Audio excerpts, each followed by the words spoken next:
双语音标领航，注音阅读启蒙，叶兴阳有声读物。A Hero of Our Time by M. Y. Lermontov. Translated from the Russian of M. Y. Lermontov.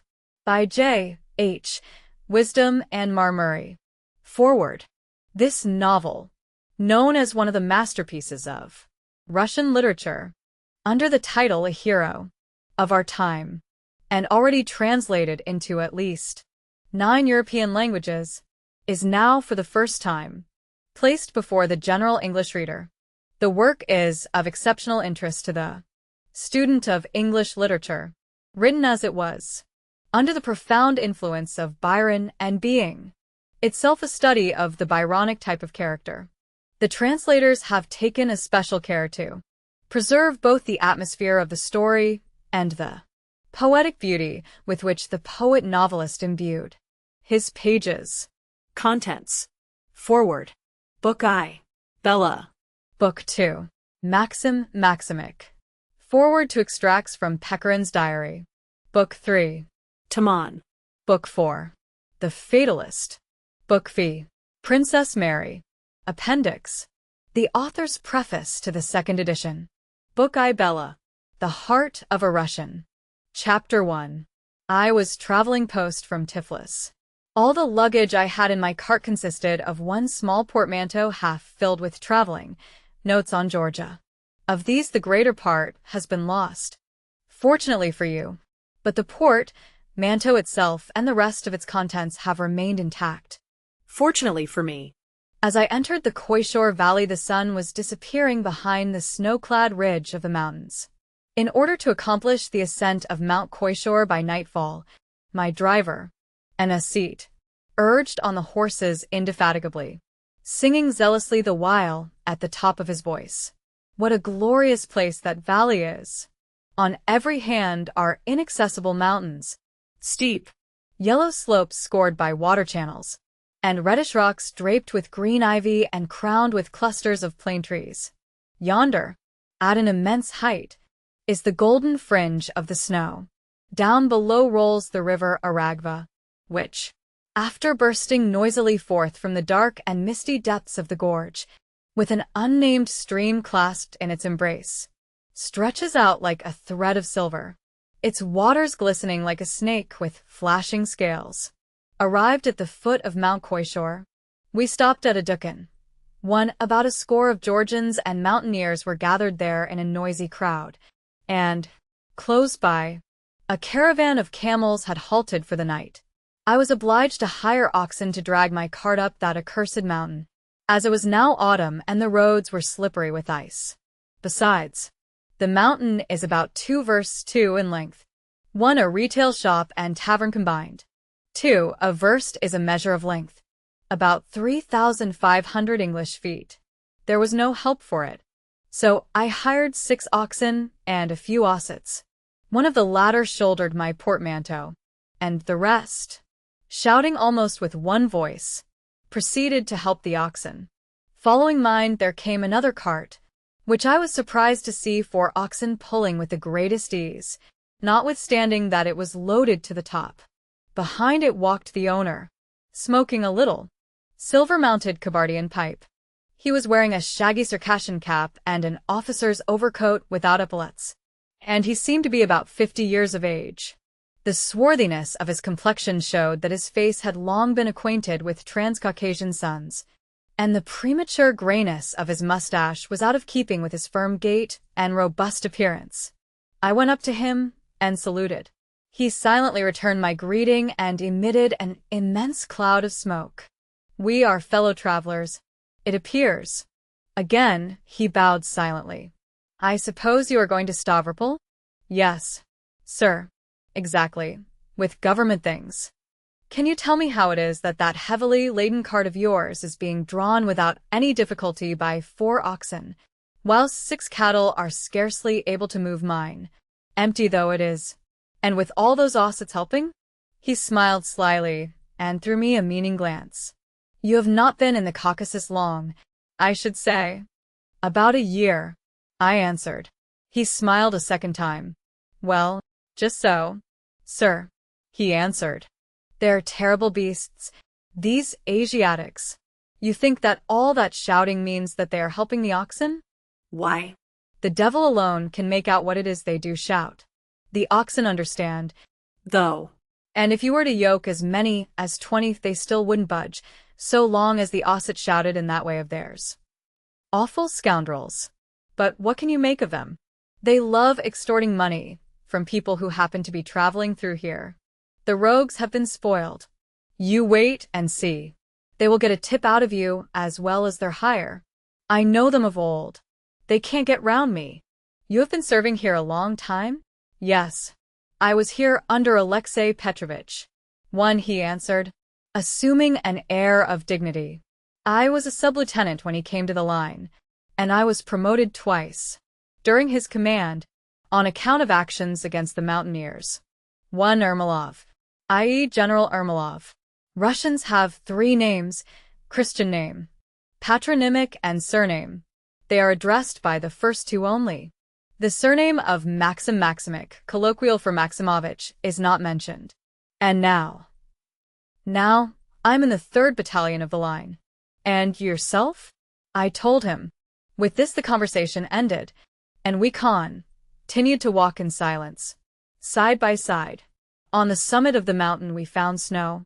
The sun set, and, as usually is the case in the south, night followed upon the day without any interval of twilight. Thanks, however, to the sheen of the snow, we were able easily to distinguish the road, which still went up the mountain side, though not so steeply as before. I ordered the ossets to put my portmanteau into the cart, and to replace the oxen by horses. Then for the last time I gazed down upon the valley, but the thick mist which had gushed in billows from the gorges veiled it completely, and not a single sound now floated up to our ears from below. The ossets surrounded me clamorously and demanded tips, but the staff captain shouted so menacingly at them that they dispersed in a moment. What a people they are, he said. They don't even know the Russian for bread, but they have mastered the phrase, officer, give us a tip. In my opinion, the very Tartars are better. They are no drunkards.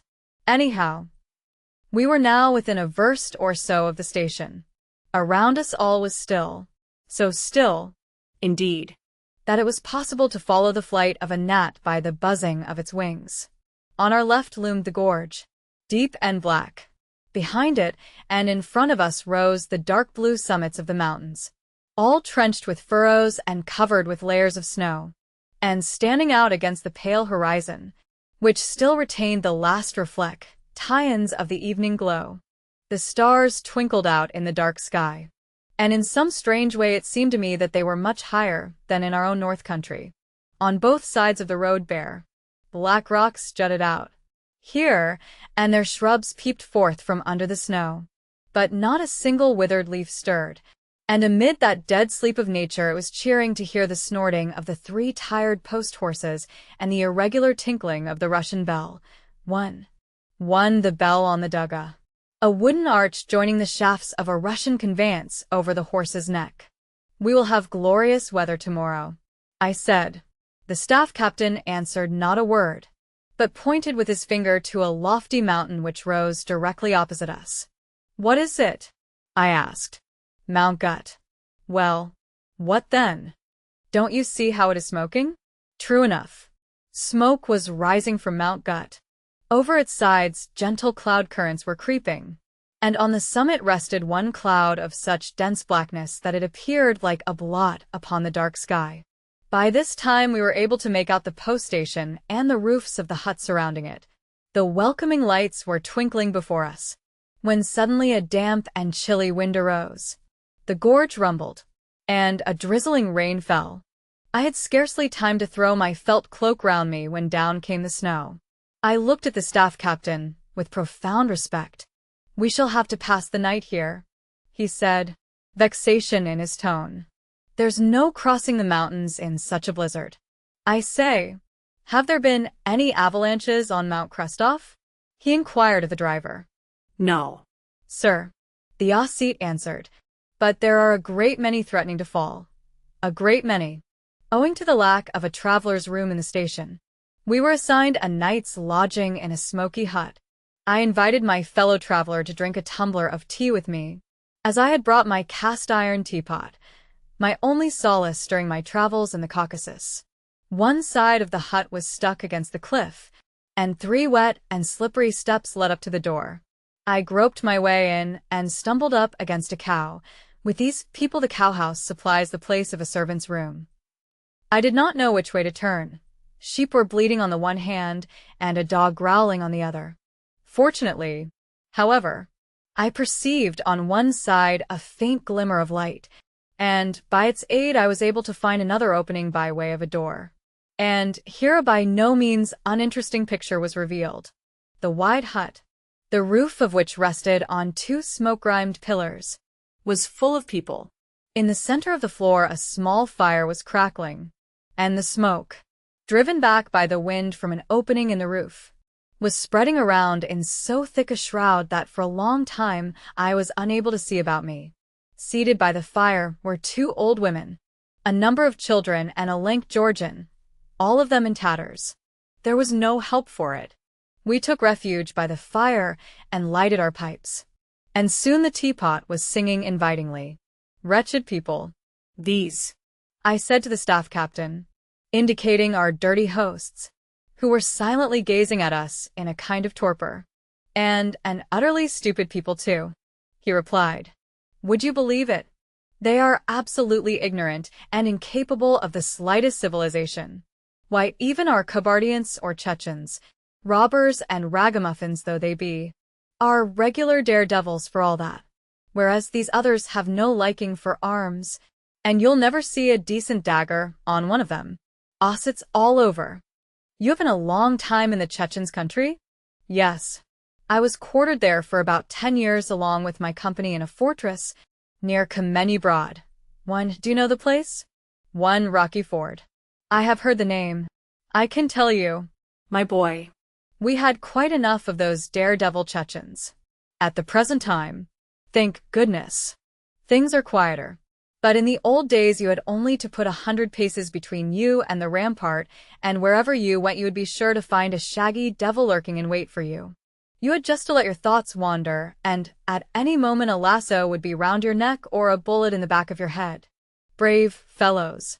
Though, you used to have many an adventure, I dare say, I said, spurred by curiosity. Of course, many a one. Hereupon he began to tug at his left mustache, let his head sink onto his breast, and became lost in thought. I had a very great mind to extract some little anecdote out of him, a desire natural to all who travel and make notes. Meanwhile, tea was ready. I took 2 traveling tumblers out of my portmanteau, and, filling one of them, set it before the staff captain. He sipped his tea and said, as if speaking to himself, yes, many a one. This exclamation gave me great hopes. Your old Caucasian officer loves, I know, to talk and yarn a bit. He so rarely succeeds in getting a chance to do so. It may be his fate to be quartered 5 years or so with his company in some out-of-the-way place. And during the whole of that time he will not hear good morning from a soul, because the sergeant says good health.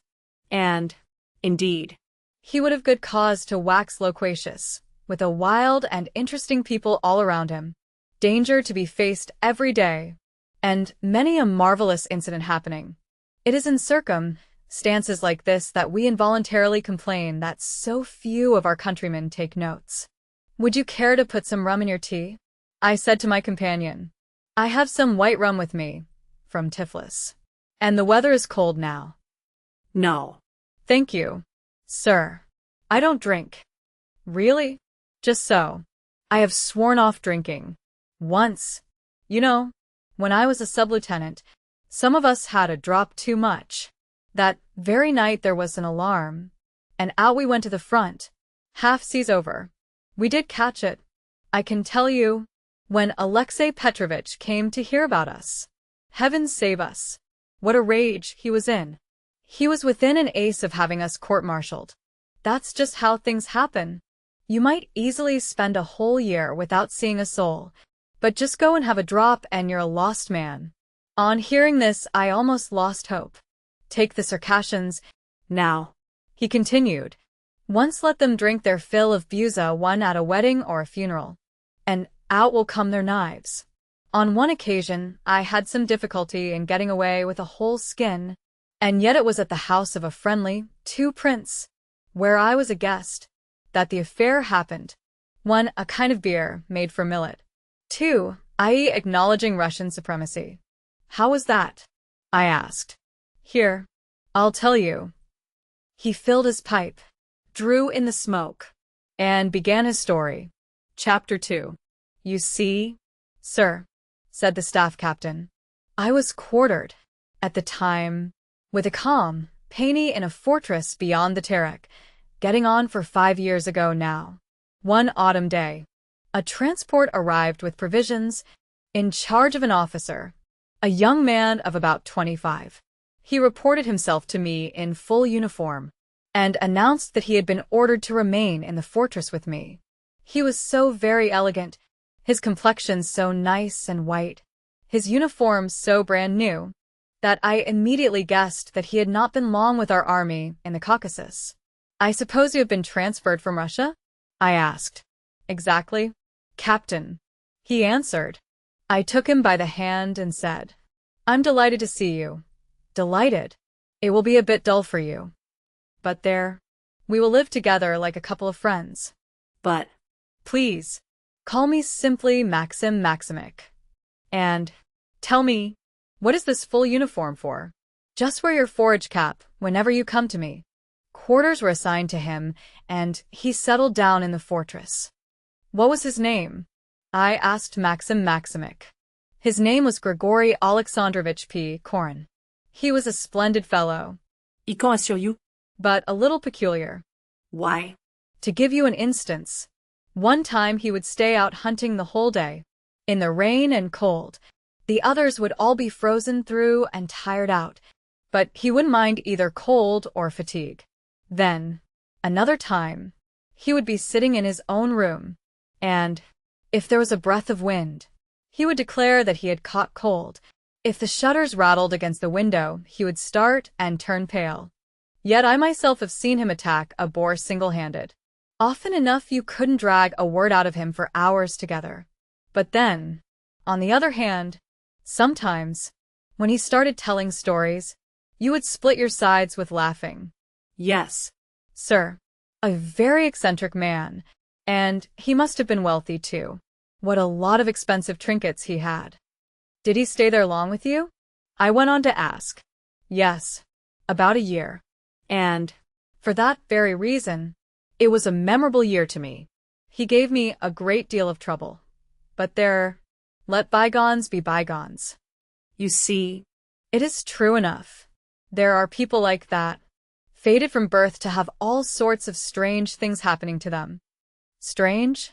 I exclaimed, with an air of curiosity, as I poured out some tea. Chapter 3. Well, then, I'll tell you, said Maxim Maximic. About 6 versts from the fortress there lived a certain friendly prince. His son, a brat of about 15, was accustomed to ride over to visit us. Not a day passed but he would come, now for one thing, now for another. And, indeed, Grigory Alexandrovich and I spoiled him. What a daredevil the boy was. Up to anything, picking up a cap at full gallop, or bringing things down with his gun. He had one bad quality. He was terribly greedy for money.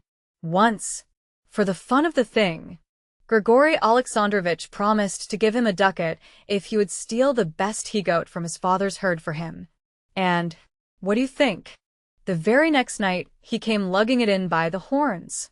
At times we used to take it into our heads to tease him. And then his eyes would become bloodshot, and his hand would fly to his dagger immediately.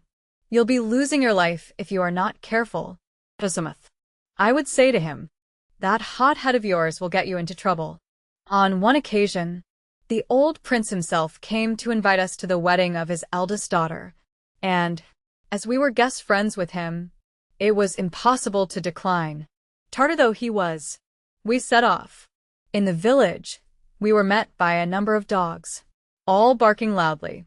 The women, when they saw us coming, hid themselves, but those whose faces we were able to get a view of were far from being beauties.